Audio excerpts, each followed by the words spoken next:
গাজীপুর বর্মি বাজার এলাকায় আইনশৃঙ্খলা বাহিনী অভিযানে একজনকে আটক করা নিয়ে উত্তেজনা দেখা দিয়েছে। সেখানে আছেন আমাদের সহকর্মী হোসেন আলী বাবু। বাবু, ঘটনার সম্পর্কে একটু বিস্তারিত জানতে চাই আপনার কাছে, কি হচ্ছে, কি হয়েছে সেখানে? বিকেল 5:30টার সময় এই গাজীপুরের শ্রীপুরে যে বর্মি বাজারের বড়মা এলাকায় এখানে কিন্তু একজন ব্যবসায়ীকে অস্ত্র সহ আটক করেছিল র্যাব।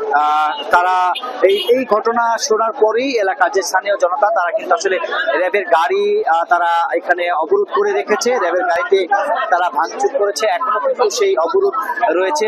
এই ঘটনার পর থেকে শ্রীপুর থানার যে পুলিশ রয়েছেন তারা কিন্তু এসেছেন। র্যাবের কিন্তু দুটি গাড়ি কিন্তু এখানে আটক করা হয়েছে। তারা দুটি গাড়ি আটক করে কিন্তু তারা এই আন্দোলন চালিয়ে যাচ্ছে। তাদের অভিযোগ হচ্ছে যে মোশাররফ যাকে অস্ত্র সহ গ্রেফতার করেছে সেই অস্ত্র র্যাবের পক্ষ থেকে তাকে দিয়ে আসলে তাকে আটক করা হয়েছে। এই অভিযোগ হচ্ছে, এই অভিযোগের ভিত্তিতে তারা এই রাস্তা অবরোধ করেছে।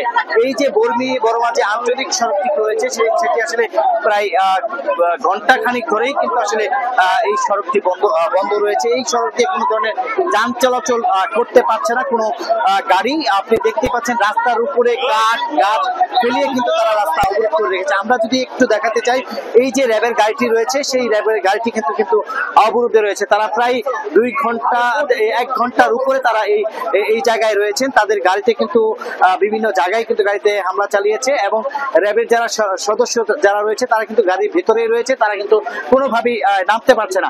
আরেকটি বিষয় জানিয়ে রাখি, র্যাবের যে পাশাপাশি আরেকটি গাড়ি রয়েছে সেই গাড়ির ভিতরেই কিন্তু যে মোশাররফ যাকে আসলে অস্ত্র দিয়ে যে অভিযুক্ত রয়েছে আটক করা হয়েছে সেই গাড়ির ভিতরে কিন্তু মোশাররফ রয়েছে। সেই গাড়ি পুরো সাইডেই কিন্তু আসলে এই এলাকার যে স্থানীয় জনতা রয়েছে তারা কিন্তু আসলে ঘিরে রেখেছে এবং স্থানীয় যে থানার যে ইনচার্জ আব্দুল বারিক উনি কিন্তু এসেছেন এবং সার্কেল অফিসার মিরাজ তিনিও কিন্তু এসেছেন। কোনোভাবেই তাদেরকে বোঝাতে সক্ষম পাচ্ছে না, কিন্তু তারা কিন্তু গাড়ি অবরোধ করে এখনো পর্যন্ত তারা আন্দোলন চালিয়ে যাচ্ছে। তারা বলছে যতক্ষণ পর্যন্ত এই যে মোশাররফকে ছাড়ানো হবে ততক্ষণ পর্যন্ত তারা এই গাড়ি ছাড়বে না।